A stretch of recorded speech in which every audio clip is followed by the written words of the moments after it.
दे दीजिए। गोलत साहब, आज आपको मैं इस मामले से और कहना चाहता हूं, आप अपना घोषणा पत्र पुराना निकाल लीजिए। आपने कितनी झूठी घोषणा की थी और आपने अमलीजामा कितनों को पहनाया।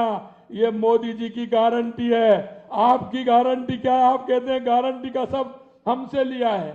अरे गहलोत साहब, आपकी गारंटी नहीं है तो आप किसको गारंटी दे सकते हैं? अगर इस देश में कोई गारंटी देने वाला है, गारंटी की भी गारंटी देने वाला है, तो वो देश के यशस्वी प्रधानमंत्री नरेंद्र मोदी हैं। काम के शिलान्यास की गारंटी और समय पर काम पूरा हो, अगर इसकी कोई गारंटी देता है तो देश के यशस्वी प्रधानमंत्री नरेंद्र मोदी जी देते हैं। आप अपने घोषणा पत्र को दीजिए, लाइए सामने, विचार करिए। और आपसे मैं कहना चाहता हूं, आपकी सरकार तो होटल से चलती थी, आपकी सरकार तो सीएमआर से चलती थी। आप 3-3 महीने तक सीएमओ में नहीं आते थे। क्या बात थी ऐसी? क्या हो गया था? आप अपने डिप्टी सीएम की बात करिए गहलोत साहब, उनकी बात करिए। आप क्या कहते थे उनको? क्या क्या आपने शब्द यूज किए थे उनके लिए? ये भारतीय जनता पार्टी है, आपकी कांग्रेस है। कांग्रेस में जो संस्कार हैं उसके हिसाब से आपने काम किया और भाजपा अपने संस्कार के हिसाब से काम करती है। भाजपा जिस संस्कार से काम करती है वो शायद आप भूल गए उनको। आप देखिए कि आपने कितनी बार केंद्र की सरकार का फायदा उठाते हुए कितनी सरकारों को बर्खास्त करने का काम किया। आपने किसी राज्य की सरकारों को बर्खास्त करने का काम किया। आपने कितना दुरुपयोग किया।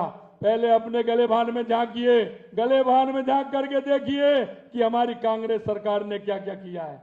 मैं आपसे कहना चाहता हूं, जरा अपने कर्मों को पीछे से उठाइए, देखिए और फिर बताइए जनता को कि हम क्या हैं। मैं आपसे कहना चाहता हूं, ये भारतीय जनता पार्टी है, ये विचार से लेकर के चलती है, संस्कृति से चलती है। इसमें कहीं कोई जो वायदा करती है, हम उस वायदा को पूरा करते हैं। हमारे जब जनसंघ की स्थापना हुई थी 1951 में, अगर देख लीजिए 51 में जो वायदा किया, देश के यशस्वी प्रधानमंत्री नरेंद्र मोदी जी ने उनको भी पूरा करके बताया है। आप कहते थे धारा 370 नहीं हटेगी, हटा के बताया।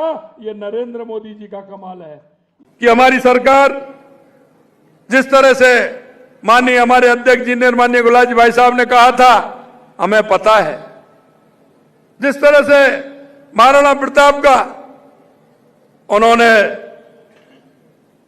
स्वाभिमान की बात नहीं की और उन्होंने कहा, शिक्षा मंत्री जी ने, महाराणा प्रताप तो उन्होंने सत्ता के लिए संघर्ष किया था।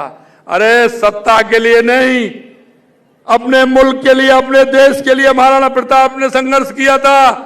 और महाराणा प्रताप के संघर्ष से ही आज हमारा मान और सम्मान है। आज हम और आप जिंदा हैं तो महाराणा प्रताप के कारण है।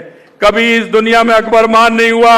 उन्होंने अपने पाठ पुस्तक में अकबर को महान बताने का काम किया। अकबर कभी महान नहीं हुआ।